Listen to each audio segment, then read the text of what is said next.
Assalamualaikum warahmatullahi wabarakatuh, saudara mahasiswa. Setelah kita selesai melaksanakan ujian tengah semester, kemudian pada minggu kemarin kita sudah bahas soal-soalnya, dan pada pertemuan kali ini kita akan lanjut dengan evaluasi investasi berikutnya, ya.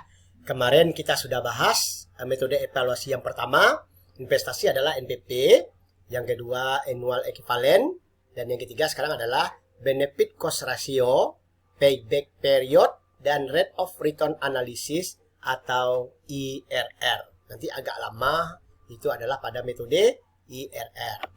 Ya, tujuan pembelajaran kita adalah pertama, mengetahui dan mampu melakukan evaluasi investasi dengan metode benefit cost ratio, kemudian mengetahui dan mampu melakukan evaluasi investasi dengan metode payback period, dan yang ketiga adalah tujuannya mengetahui dan mampu melakukan evaluasi investasi dengan metode internal rate of return, ya, atau IRR. Nah, kita akan lihat analisis evaluasi atau metode evaluasi yang ketiga, yaitu adalah BCR, ya. Kepanjangannya apa? Benefit Cost Ratio. Metode yang digunakan dalam tahap evaluasi awal perencanaan investasi, ya. Metode untuk validasi hasil evaluasi yang telah dilakukan dengan metode lain. Jadi benefit cost ratio itu juga termasuk analisa tambahan, baik untuk evaluasi proyek-proyek pemerintah dan yang langsung berdampak pada masyarakat. Jadi BCR ini kebanyakan itu adalah untuk analisis evaluasi investasi pada proyek-proyek pemerintah. Benefit cost ratio itu memberikan penekanan terhadap nilai perbandingan antara aspek manfaat atau benefit yang akan diperoleh dengan aspek biaya dan kerugian yang akan ditanggung berupa cost. Aspek benefit dan cost dalam proyek-proyek pemerintah mempunyai pengertian yang lebih luas dari pengertian biasa, di mana benefit dan cost itu sendiri seringkali ditemukan dalam bentuk manfaat maupun biaya tidak langsung diperoleh dari pemerintah atau masyarakat. Maka kesimpulannya pada benefit cost ratio ini banyak digunakan untuk proyek-proyek pemerintah yang melalui dana APBN. Ya, ini rumusnya ya saudara. Jadi benefit cost ratio atau BCR itu sama dengan benefit per cost atau sigma benefit per sigma cost. Apa artinya kemarin sigma? Jumlah. Oke. Jadi kalau kriteria keputusannya BCR besar sama dengan 1, berarti investasinya layak atau feasible. BCR kecil dari 1, investasinya tidak layak atau unfeasible. Masih ingat kemarin ya, kalau pada kemarin annual equivalent besar sama dari 0 dan kecil dari 0. Kalau di sini adalah hampir sama dengan NPP juga nanti ya. Layak, feasible, tidak layak adalah unfeasible. Oke, jadi dia juga menggunakan EUAB, EUAC. Apa EUAB, apa EUAC? Saudara sudah paham pada saat annual equivalent. Apa itu CC, CB ya, Pak FBA? Maka tidak Bapak jelaskan lagi, sekedar untuk diingatkan kembali. Kita lihat contoh 1 ya, dengan menggunakan cash flow seperti yang ada pada gambar ini. Coba saudara telaah dan baca cash flow-nya. Ya, silakan. Coba. Jadi di sini ya ada gradient, betul? Ada gradient 1, ada gradient 2. Berapa investasinya? 1.200, oke. Kemudian overhaul terjadi pada tahun berapa? Pada tahun ke-7, oke. Ya. Annual benefitnya berapa? Ya, 400. Oke. Rate of return rate of tingkat suku bunganya berapa? I-nya 10%. N-nya berapa? Ada 12. Ya, oke. Nilai sisanya berapa? 500 juta. Oke. Berarti saudara sudah bisa menerjemahkan cash flow yang ada ya. Sekarang kita lanjut untuk penyelesaiannya. Oke. Jadi pembahasannya kita lihat jika kondisinya present, berarti PWB AB dikurang dengan gradien 1 tadi ya. Gradien 1-nya berapa?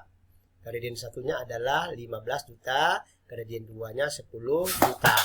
Ya, berarti dari sini itu adalah nilai PWB-nya 268,49 juta, berarti plus. Nilai PWC-nya adalah juga plus. Berarti BCR, benefit cost ratio PWB kurang PWC, berarti nilainya adalah 1,38.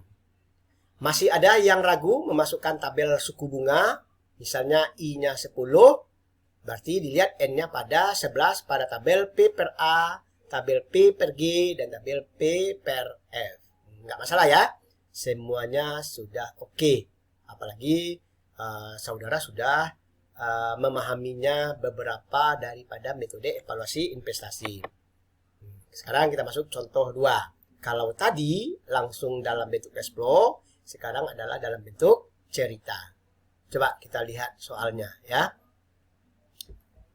Dalam rangka program pengembangan Kota Padang, Pemko merencanakan akan membangun pasar atau pertokoan di daerah Tunggul Hitam dengan biaya investasinya 10 miliar. Dalam operasiannya dia membutuhkan biaya operasionalnya 350 juta per tahun.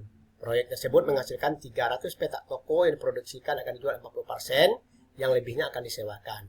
Harga jual toko 50 juta per petak dengan tarif sewa 5 juta per tahun per petak. Nah, kalau seandainya dia berapa petak tadi katanya? 300 petak. Berarti dikalikan dengan 5, itu per tahunnya adalah biaya sewanya berapa juta? 150 juta ya. Nah, kemudian diproyeksikan perekonomian masyarakat setempat akan meningkat 2% per tahun, di mana pendapatan masyarakat saat ini 500.000 per KK per bulan. Anda disuruh untuk melakukan analisis investasi, apakah ini layak atau tidak. Ini soal dalam bentuk cerita. Nah, akan kita selesaikan ya, apakah menggunakan benefit cost ratio sesuai dengan yang akan diminta oleh soal ini. Nah, kita lihat kelompok benefitnya ya. Jadi bagi pemerintah Kota Padang 40% kali 300 toko kali 50 juta 66 miliar ya. Bagi masyarakat pertumbuhan ekonomi terjadi peningkatan, kemudian peningkatan nilai lahannya, kemudian kelompok kosnya, investasi awal, biaya operasional, kemudian peningkatan biaya per tahun. Ada gradiennya G1 G2 yaitu adalah 1,550 juta per tahun.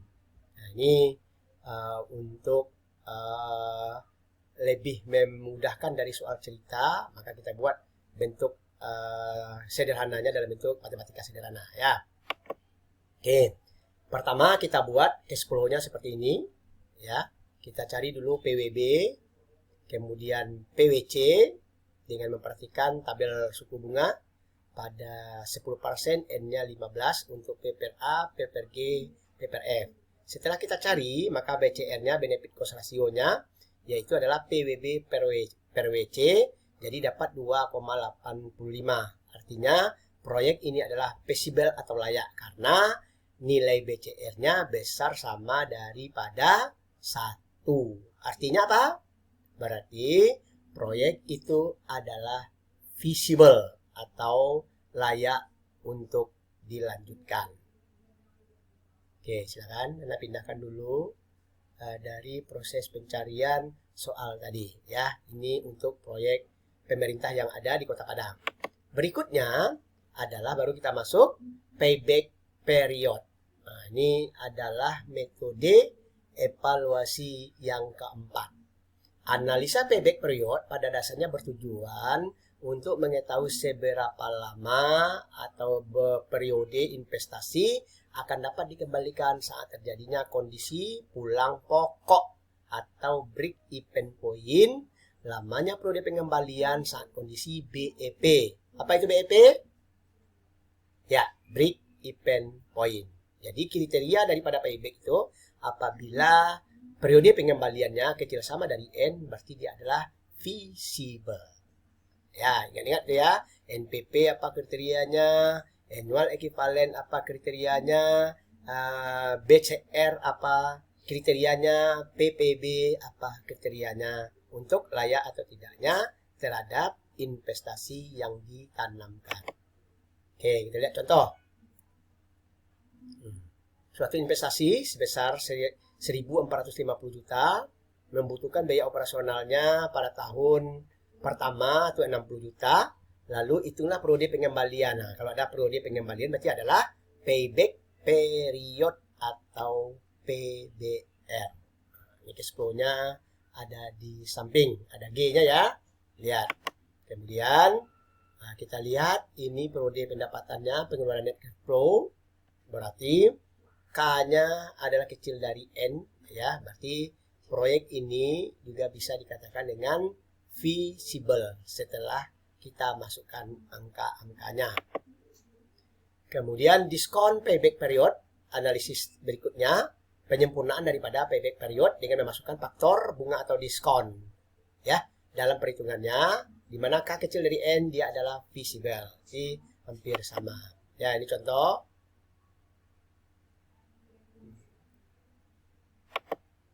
Ini tabel bunga. Ya, kita cari dengan benefit, kemudian cost-nya, diskon faktor, kemudian baru sudah didapatkan nilainya. Setelah itu terakhir adalah DPDB. DPDB apa tadi? Adalah diskon payback period. Nah, ya. Baru terakhirnya adalah internal rate of return atau IRR. Merupakan gambaran kemampuan cash flow dalam pengembalian modal yang dijelaskan dalam bentuk persentase period. Ya, IRR merupakan suku bunga pada saat NPP sama dengan 0. Sementara kewajiban disebut dengan MARS, minimum effective rate of return. Jika IRR besar dari MARS, maka dia adalah feasible. Nah, ini cash flow-nya. Ya, jadi analisis evaluasi investasi yang terakhir yaitu adalah IRR ini. Maka faktor-faktor resiko di sini adalah diperhatikan. Cara menghitung IRR itu nanti kita akan interpolasi ya. Kita cari nilai NPP plus dan NPP min. Kemudian baru kita dapatkan interpolasinya. Contoh seperti ini. Ya, cash flow-nya. Nah, kemudian dicari pertama dulu dapat NPP plus. Nah, ini bisa dengan cara uji coba ya. Yang penting dapat 1 plus dan dapat 1 min, maka akan didapat nilai IRR. Nilai IRR ini dikatakan layak apabila MAR-nya lebih besar ya. Berarti tadi MAR-nya sekarang IRR-nya adalah 27. MAR-nya tadi berapa? Kita lihat MAR-nya 15. Nah, hasilnya 27. Berarti proyek ini adalah layak untuk dilanjutkan setelah interpolasi. Nah, tugas Anda adalah baca kembali buku ekonomi teknik karangan Giatman ya tentang memilih alternatif dengan menggunakan metode internal rate of return ya. Nah, jadi untuk minggu depan kita lanjutkan dengan IRR karena nanti ada IRR suku tunggal dan suku majemuk dari beberapa proses yang ada dari evaluasi investasi. Dan yang kebanyakan saudara tahu itu adalah dalam evaluasi investasi ini yang banyak digunakan adalah NPP, kemudian annual equivalent, ada juga payback period dan IRR. Nah, makanya nanti untuk pertemuan berikutnya akan kita lanjutkan dengan IRR karena banyak interpolasi yang terjadi karena harus dicari dulu nilai NPP plus dan nilai NPP min, kemudian baru didapatkan nilai IRR. Baik, mahasiswa, di Bapak rasa cukup ya. Silakan nanti diulang-ulang di rumah, dikerjakan contoh soal tadi supaya saudara bisa lebih memahaminya. Cukup jelas? Kalau tidak ada pertanyaan lagi, Bapak tutup dengan mengucapkan alhamdulillahirabbil alamin wabillahi taufik walhidayah. Wassalamualaikum warahmatullahi wabarakatuh. Terima kasih.